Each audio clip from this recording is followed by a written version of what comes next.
Oh God, where do I begin? It's way back in the beginning when I first got him. I was a recluse. Never left my house very much. Maybe a couple of times in a few months. So when I'd first been paired up with Freddie, it forced me to, if I wanted the returns from him, I needed to put in the effort as well. He needed to go to the bathroom. He's my dog. I got to take him outside, take him for walks. So it forced me to, in small steps, leave the house and do what I can for him, to keep him moving, and therefore I got the slight benefits then, and then it progressed from there, where I was comfortable leaving the house again, then work out into the public and out to the stores and stuff. You mentioned you were fairly reclusive before you got Freddie. What led to that circumstance? Being in the military, my first incident was doing the Swiss Air Flight 111 cleanup off the coast of Peggy's Cove in '98, tour in Bosnia, trip to Afghanistan. So it was just multiple experiences and trauma that I'd never come forward to get any sort of therapy or help with, and it eventually, what I call it, broke me. I finally broke. I was suicidal. Had to be hospitalized for a couple of weeks, and that just put me over the edge, and therefore I needed the help, and I was one of the fortunate ones that actually come forward to get that help. Did Freddie play a role in helping encourage you to get that help, or was that something you were already kind of getting before you got Freddie? It sort of went hand in hand, because after I come out of the hospital, there was one additional incident after that was finally the bottom, and realized I need help. So this agency was in Winnipeg, which was 2 hours away from where I was posted, and I was going to Winnipeg anyways for the mental health side of things for help. So I reached out to the agency, and it sort of went hand in hand. I was paired up with Freddie, and so while I was getting the mental health help, Freddie was also helping in the home front. So maybe for soldiers to help encourage them to get that help, or just to help facilitate that process, how helpful can it be to have the service dog program? Like any other sort of treatment, it's not for everybody. The checks and balances are in place to determine whether it is a good fit for you. But absolutely, the benefits are amazing if you are partnered up with an animal like this. Because I was on a few anti-type medications and this, that, sleeping meds and that. And over time, working the mental health side, plus with Freddie being there not just for comfort, but the behavioral disruption, the public access allowance and that, it allowed me to come off of meds over time and so on and so forth. So and plus just the feel good of having an animal also helped as well. So you're med free. I am currently med-free. Not all personnel become that way, but some greatly reduce the number of medications that they take. It's proven time and time again. It's obviously anecdotal evidence right now, but it does. Just about all the people that are partnered with a service animal have that effect. They either come off all medication or greatly reduce the amount of medication that they require. This time of year, I've heard a lot of soldiers say, can be a particularly difficult time of year. Is that the case for you, and is that something where you rely on the support and help from Freddie, maybe helps give you a boost during what could be a very difficult time? Absolutely. Gay Remembrance Week is particularly hard. Us as soldiers and the first responders, that you don't ever forget the people or friends that you've lost over time. But it's this time of the year where you have all the commercials, you have all the things going on in the media and whatnot, that is that extra bombardment of reminder. Whereas throughout the year you can find ways to forget. It's sort of, you're watching TV, it's there in the commercials, which is good because we do not want to forget. But yeah, it's very hard because you have the constant reminders this time of the year. What was it that inspired you to become part of Canada's military? Growing up, I loved playing, cops and robbers and soldiers and stuff like that. So, around the gun sort of aspect, playing and seeing stuff on TV, probably Hollywood played a part in that, but it was just drawn to it. So I joined cadets briefly here in town. Didn't like that so much, and then a few years later joined the reserves to give it a try. And I liked it so much, they have the contracts in place to give it, a little bit of a try and get out if you don't like it, and I loved it. So I love the aspect of the training, the hardship, the camaraderie and whatnot, and I just stayed with it from there. So you're a Sioux native? Yes, born and raised in the Sioux, as well as my wife. And once I joined the military full-time, moved away and posted almost coast to coast in the 20 years there. So When did you serve and what was the timeline? I joined the reserves June of '95 for 8 months. So February of '96, I went regular force. And I was released October 2014, so just a few months shy of 20 years. So you're back in the Sioux, I guess? Yes, we moved back once we were being released. We knew this is where pretty much all our family and friends are. So it was easy to decide to come back home. So it's you and your wife and children and all? Or? We got 3 children. My son Nicholas is 19, and our oldest daughter, she'll be 19 in December, and our youngest daughter just turned 12 in September. So, And how are you employed now? I was medically discharged due to my PTSD, even though I had went through the system of recovery and worked my way back to work full time.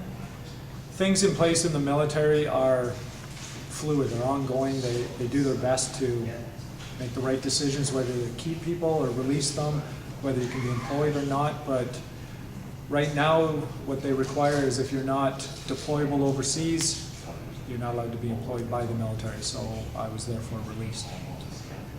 That may change in the future, we don't know. There's people trying to change policy all the time because I was back to work full-time doing the job that I was trained to do full-time, just they deemed me unfit to go overseas at that time.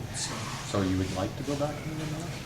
If I was allowed to stay, I would continue doing it to this day, but I was medically released. And what exactly were your duties and your roles, sir? My first 7 years in the military, I was artillery. And then I wanted a trade that I'd be able to use once I released, due to the fact that artillery, there's not a lot of transferable skills. So I remustered into, it was called Fire Control Systems Technician. Basically anything that had to do with firing the weapon. I didn't fix the weapons themselves, that's a different trade.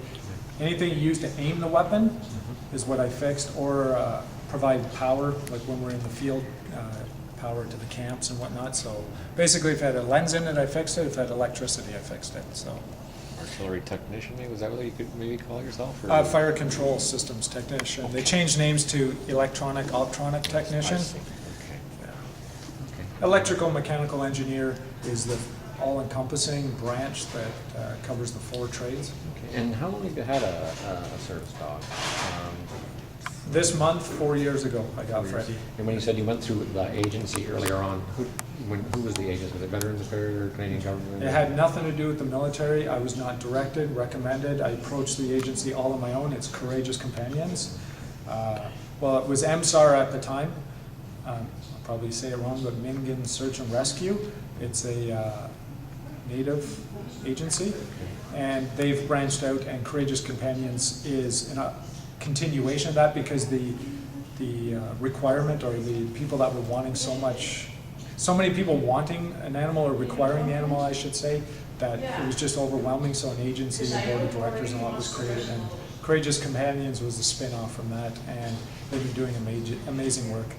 If you don't mind me asking, like, I mean, saying you have a wife and family, but you were sort of like apprehensive about leaving the house. It sounds to me like you've got a support system. Yep. Why would you need a service dog as well as your family? I'm just trying to wrap my head Because around with the mental injury, it's not something physical. If you have like a broken leg and you're hobbling, yeah, your wife can hold your arm and help you along. Mental, it's all in your head. There's no amount of consoling, back patting that can be done to fix what's in your head. That is all on the individual themselves. And where the dog comes into play is having the higher senses than the human. They can detect the chemical changes in our body, because as we exhale chemicals right in the air that we can't smell. They can. So as my mood changes, your body chemistry changes, and so on and so forth, he can pick that up. Now, unfortunately, they can't discern between good or bad changes, in the sense that if I'm agitated, elevated anxiety in that, he would pull me out of my head, in the sense, example being, if I was losing it in the crowd, getting at, pushing people in that, he would start nibbling, pulling, and stuff like that, whereby he should be exactly like this, calm. And when he's not, I have to focus on him to calm him down, therefore it pulls me out of my head and calm him down. And the flip side is, we welcomed a soldier back from Afghanistan. It's like, welcome home, Master Corporal Richard. Woo-hoo! They started clapping. He went from this to jump up, both paws in my chest. And it's like, he doesn't know it was a good sort of elevated, excitement. So there's a myriad of tasks that they can do, though. That's just a couple of quick examples. A lot of us, nightmares and that, they can be trained to wake you up, go over, flick on the switch, light switch to the, things like that. So if your wife's sleeping and she doesn't hear it or whatever, the dog's right there. You can jump in, but it's all person dependent as to what sort of tasks that they will train into the animal. But that's a few examples that, I've always had that help from my wife and kids, but this just goes that one step further, that it forced me to do things. And my wife and kids can take care of themselves and go out and play, whereas the animals require that level of attention. Well, they can't feed themselves, they can't bathe themselves, sort of deal. So it forced me to do stuff in that respect. You help him, and he can sense things that your family can't. Exactly. And like crowds are another big issue. Is you always want the people in front so you can see where the danger is coming from, and he provides that level of distance. Out in public, he'll get between me and other people. Like me and my wife would be walking, holding hands. He'll shift sides and get in between us. It's his task. He knows to do that. He don't care that it's my wife. It's just another person, right? So from the time you reached out to the Companions organization, how long was it before you got Freddie? I was fortunate that it was extremely quick, because Freddie was initially a loaner dog that they would provide it to the veteran as an interim while they train the dog for that person, because it takes a bunch of months to do the initial training where they can turn that dog over to the individual, and then you start training together.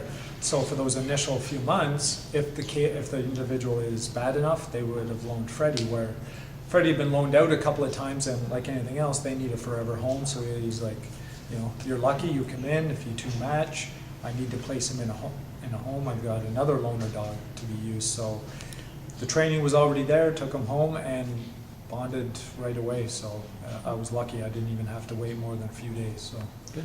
Thank you. yeah. Perfect. Great, very much. So now you're just kind of like biding your time, just waiting hopefully to get back into the military? I don't foresee that ever happening. Okay. Are you employed? You mind me I was asking? being medically released. I'm afforded the opportunity to, from the day you join the military, you pay into insurance.